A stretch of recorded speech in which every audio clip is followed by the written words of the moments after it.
Hi, my name is Crystal Sylvester. I'm currently an accountant. I work for MedStar Health here in Maryland. And in order to become an accountant, you definitely need to go to college. I went to Mount St. Mary's University for 4 years. So that's just the basics. If you just want to become a staff accountant, it's fine to just have a college degree, a 4 year college degree, get a bachelor's degree for that. However, if you want to take your career to the next level and have a higher earning income potential, then you would want to become a CPA.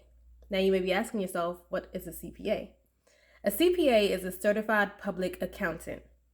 And pretty much what that allows you to do with that license is it allows you to represent your clients in court for tax purposes in front of the IRS.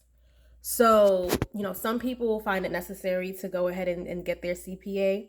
And in order to do so, you have to have a certain amount of credits.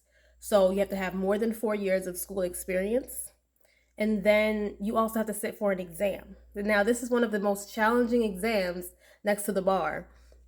Some say it's even more challenging than the bar.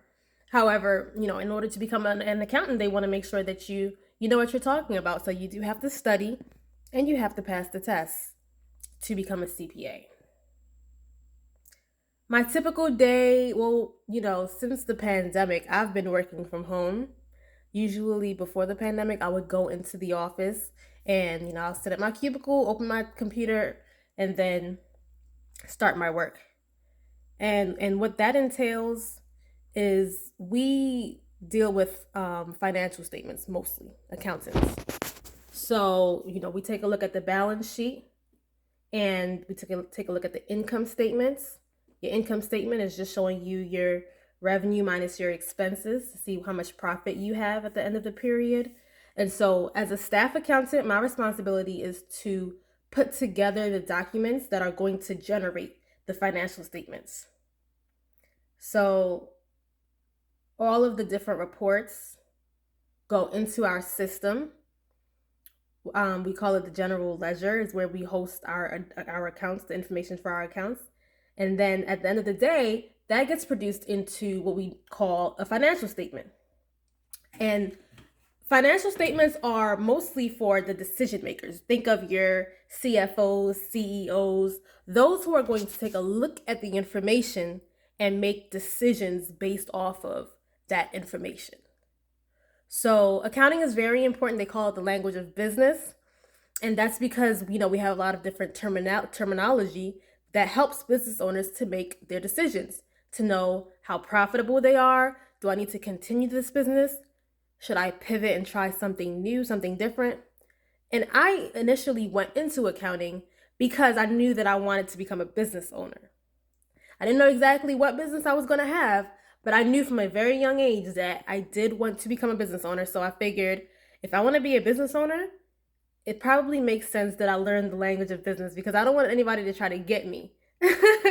They start talking that stuff, and then I'm over here ignorant, not knowing what they're talking about, and now not doing well.